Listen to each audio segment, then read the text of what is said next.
Saudara terdakwa, bagaimana atas keterangan saksi ini? Mohon izin yang mulia. Ya. Untuk keterangan dari saudara saksi, Mas, banyak yang bohongnya. Banyak yang bohong. Bisa disebutkan satu persatu mana yang bohong? Baik yang mulia. Mungkin untuk yang pertama, waktu di tanggal 4 itu waktu yang katanya ada pelecehan. Saudara Joshua mengangkat korban, mengangkat putri. Benar yang mulia. Dan itu memang saya lihat yang mulia. Tapi di situ saudara saksi menjelaskan bahwa saya mengatakan jangan gitulah bang, mengatakan kepada Joshua, padahal itu tidak benar yang mulia. Saya tidak berkata seperti itu. Tapi saudara lihat? Saya melihat yang mulia. Oke, terus? Lalu untuk ini yang mulia, dari saudara saksi mengatakan bahwa Pak Efes lebih sering di Saguling yang mulia.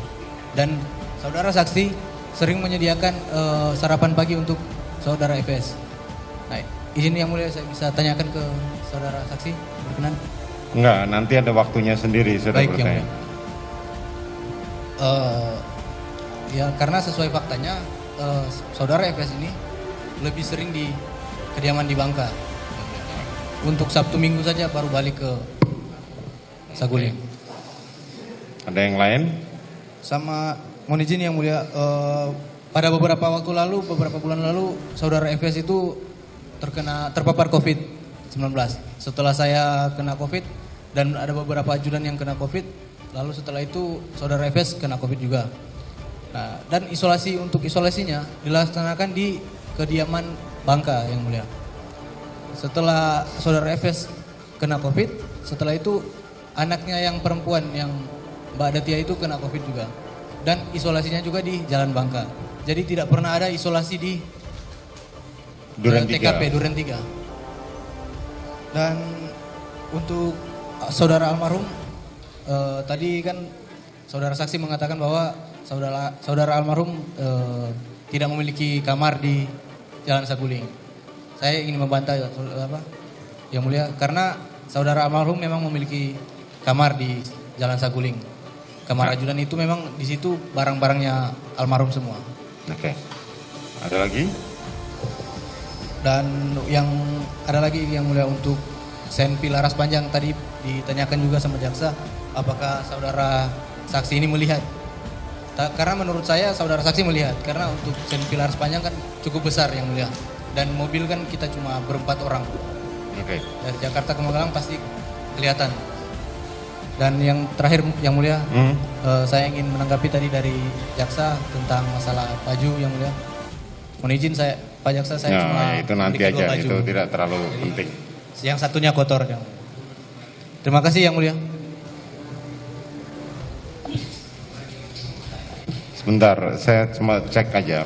Tadi yang saudara katakan bahwa saudara Joshua mengangkat itu benar saudara Joshua mengangkat atau baru mau mengangkat tidak jadi? Baru mau mengangkat. Baru mau mengangkat. Siap yang mulia.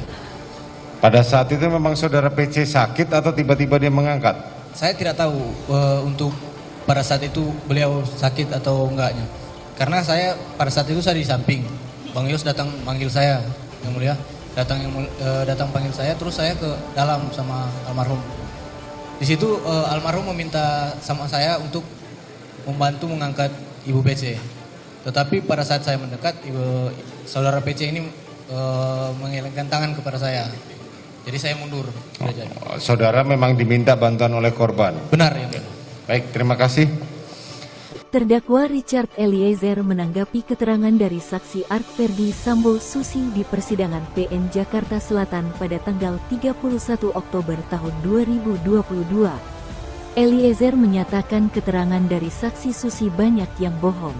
Kuasa hukum, jaksa, dan hakim sempat dibuat emosi karena keterangan saksi Susi berubah-ubah terkait dengan perkara pembunuhan Brigadir J. Sidang lanjutan dari Barada Eliezer di PN Jakarta Selatan pada tanggal 31 Oktober tahun 2022 ini beragenda mendengarkan pemeriksaan saksi yang terdiri dari Art dan ajudan dari Verdi Sambo terkait dengan perkara pembunuhan Brigadir J. Adapun saksi yang akan dihadirkan oleh jaksa penuntut umum pada hari ini adalah Abdul Somad, Marjuki, Adam Romer, Alfonsius, Sartini, Prayogi Utara, Damianus, Diryanto, Susi, Farhan Sabilah, Daden Miftahul Haq, dan Roziah.